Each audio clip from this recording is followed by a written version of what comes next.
Navigating Social Security and Taxes as Autónomo on Spain's Digital Nomad Visa.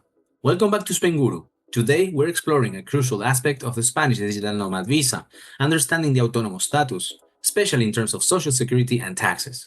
This is an area that often comes with surprises for many, particularly regarding the ongoing costs involved.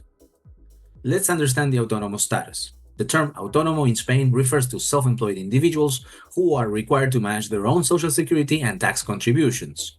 When you move to Spain on a digital nomad visa and work as an Autónomo, you are entering a system that requires monthly social security payments. These payments grant access to Spain's healthcare, maternity benefits, and even unemployment insurance. Now, let's talk about the social security contributions. For the first year, there's a reduced rate of around 85 euros per month for new Autónomos, which is appealing and helps ease the transition.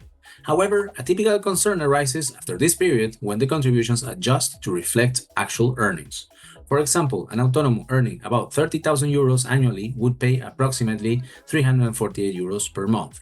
This might seem high, especially for those with entry-level incomes, but it's essential to consider the breadth of benefits these contributions cover.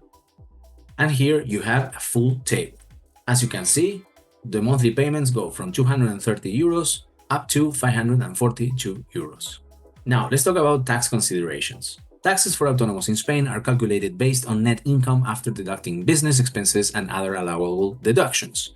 Effective tax management and professional advice can substantially reduce the tax burden, making it essential to seek guidance from knowledgeable tax advisors.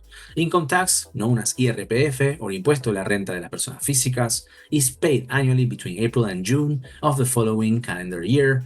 For instance, income tax for 2024 will be due between April and June 2025.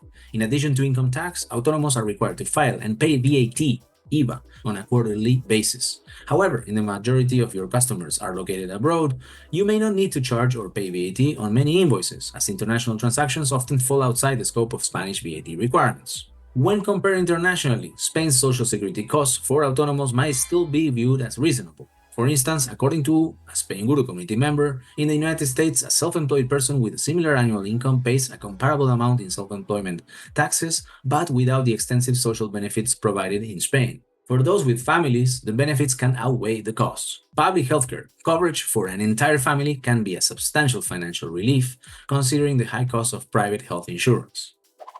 Now let's talk about some long-term considerations. Looking ahead, what happens after achieving permanent residency? Questions linger about whether one must continue as an Autónomo to maintain legal status. Once you obtain the long-term residence, you don't have to stay as Autónomo, as the long-term residence grants you a work permit within Spain as well. Spanish long-term residence permit authorizes the holder to live and work in Spain indefinitely under the same conditions as Spanish citizens. In conclusion, while the Autónomo status under the Spanish Digital Nomad Visa can initially seem financially daunting due to the social security and tax commitments, it's a system that offers substantial social protections. Understanding these obligations and planning accordingly can make your experience living and working in Spain as fruitful and stress-free as possible. For anyone navigating this path, remember to conduct thorough research, consult with tax professionals, and consider the long-term benefits alongside the costs. It's not just about meeting the legal requirements, but also about integrating into a system that supports your lifestyle and family in Spain. Oh, and one more thing. Apparently YouTube says you're gonna love watching this video right here. I think you should watch it.